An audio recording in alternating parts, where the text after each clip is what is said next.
For most people in the United States, loving America's pastime comes pretty naturally for them.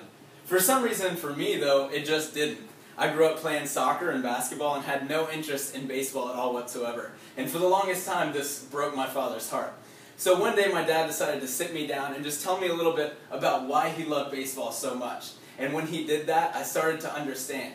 But the one thing that was the kicker for me was he taught me not only why he loved baseball, but what the players do. And when he showed me those things, I was so much more comfortable with watching, and I was so much more interested.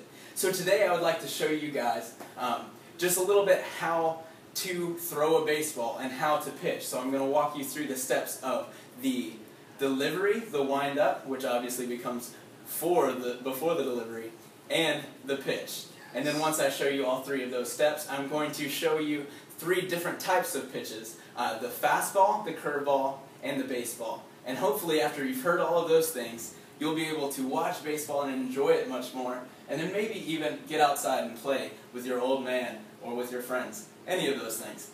So, to start off, I'm going to show you just what it looks like to get ready for the wind-up. And so you're going to come in, you're going to get your sign from the catcher.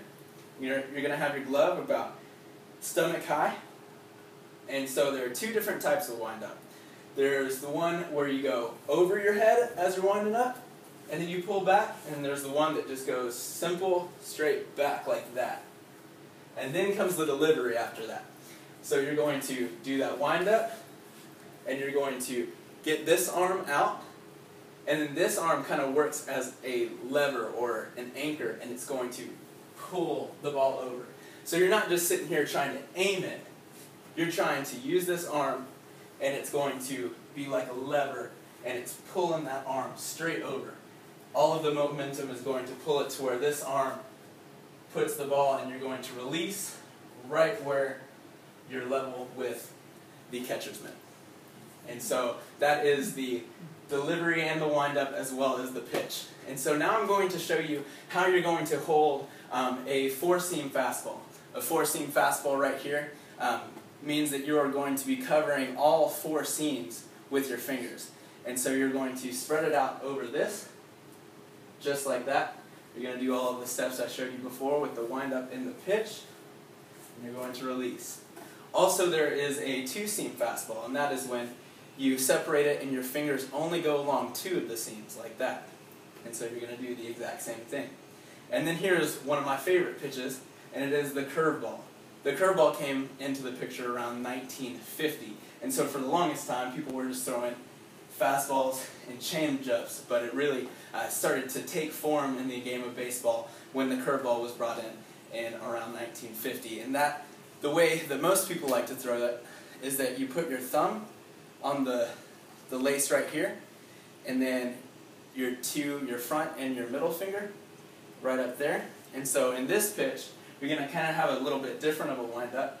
You're going to go back, and when you go over, you're not just going to do the pulling motion, but it's going to be almost like you are pulling the blinds up, like this.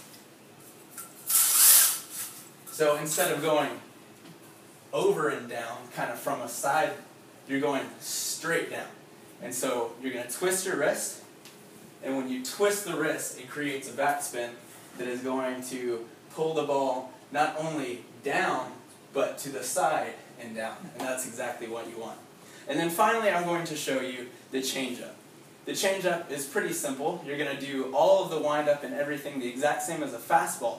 And your goal is to make the batter think that you are throwing a fastball. But the changeup, you're going to have your hand just pretty much making an envelope around the baseball. And so it's going to slow that pitch down considerably, hopefully by 10 miles an hour. Any more than that is going to be very easily hittable, and then any less than that is going to be just like a fastball, and so you might as well just throw a fastball. So you're looking for about 10 miles an hour less, and you're going to throw it just like a fastball. Thanks, I hope you've enjoyed this, and I hope that you are able to understand just a little bit more about why I love baseball so much, and I hope that we can go out and play catch sometime. Thanks for listening.